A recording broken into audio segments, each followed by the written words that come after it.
গত রাতের বেলা ঘুমাইছি, স্বপ্নে দেখতেছি হুজুর দাঁড়িয়ে আছে একটা ফুল বাগানের মধ্যে। আমি আস্তে আস্তে হেঁটে হেঁটে গেলাম, হুজুর আসসালামু আলাইকুম ওয়া রাহমাতুল্লাহ।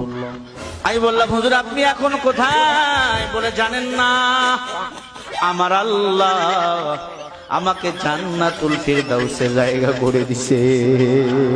সুবহানাল্লাহ। বলে, হুজুর কেমন কষ্ট আপনার সাথে হয়েছে বলে। হুজুর বলে, দুনিয়ার কষ্ট কিছুই না,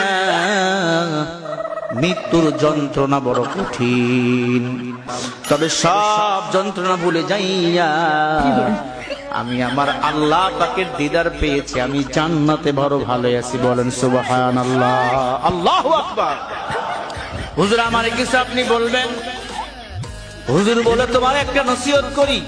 কি নসিহত বলেন? বলে, নসিহতটা হলো, আমার যে স্বপ্ন ছিল বাংলাদেশে ইসলামী রাজপথ কায়েম হবে, জাতির মানুষকে জানাই দিবেন এরা যেন ইসলামী রাজপথ কায়েম করে।